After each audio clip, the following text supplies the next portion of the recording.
Halo semuanya, nama saya Cornelius Apromargo Simanulang, mahasiswa Fakultas Hukum UPN Veteran Jakarta Angkatan 2019. Video kali ini bertujuan dengan tugas ujian tengah semester Pendidikan Kewarganegaraan. Nah, materi yang saya pilih adalah kajian dan implementasi perundangan negara di Indonesia. Menurut pasal 1 ayat 2 Undang-Undang Nomor 12 Tahun 2011, peraturan perundang-undangan adalah peraturan tertulis yang memuat norma hukum yang mengikat secara umum dan dibentuk atau ditetapkan oleh lembaga negara atau pejabat yang berwenang melalui prosedur yang ditetapkan dalam peraturan perundang-undangan. Seperti yang kita ketahui, di dalam tatanan peraturan perundang-undangan Indonesia dikenal dengan adanya hierarki perundang-undangan atau tata urutan peraturan perundang-undangan. Yang pertama itu adalah Undang-Undang Dasar Negara Republik Indonesia tahun 1945. Yang kedua, ada ketetapan MPR. Yang ketiga, ada undang-undang atau Perpu. Dan yang keempat, ada peraturan pemerintah. Yang kelima, ada peraturan presiden. Dan yang keenam dan ketujuh, ada perda provinsi dan perda kabupaten atau kota. Apa sih isi atau muatannya dari undang-undang ini? Ada 5. Yang pertama, pengaturan lebih lanjut dari Undang-Undang Dasar Negara Republik Indonesia tahun 1945. Dan yang kedua, ada perintah suatu undang-undang untuk diatur dalam undang-undang. Dan yang ketiga, ada pengesahan perjanjian internasional.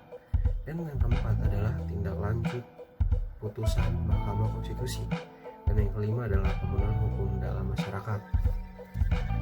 Selanjutnya kita bakal ngebahas gimana sih cara bikinnya undang-undang ini.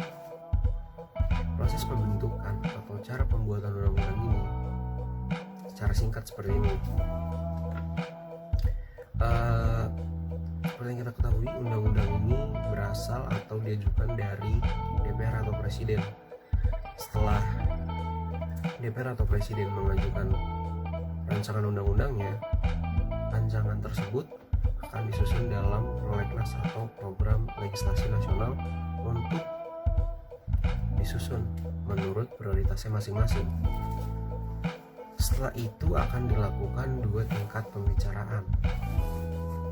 Tingkat yang pertama itu seperti musyawarah, dan yang kedua itu isinya tentang persetujuan atau penolakan dari fraksi-fraksi yang ada di dalam DPR dan dari Presiden sendiri. Nah, biasanya kalau Presiden ini diwakilinnya sama Menkumham. Selanjutnya, dalam rancangan undang-undang ini atau dalam pembentukan undang-undang ini, masyarakat juga bisa turut andil nih. Masyarakat bisa masuk atau bisa memberikan saran-sarannya melalui pimpinan DPR atau alat-alat kelengkapan DPR lainnya. Bahasa yang digunakan itu apa sih? Ya jelas bahasa Indonesia. Tapi boleh nggak sih pakai bahasa Inggris atau bahasa lain? Boleh, selama bahasa lain itu memudahkan untuk pengertian dalam undang-undang. Implementasinya dari undang-undang ini banyak banget. Undang-undang yang kita pakai sekarang atau undang-undang yang banyak digunakan dalam pengadilan atau dalam lingkungan masyarakat, itu adalah implementasi dari perundang-undangan yang ada di Indonesia. Mungkin sekian dari saya. Makasih. Saya Cornelius. Ciao.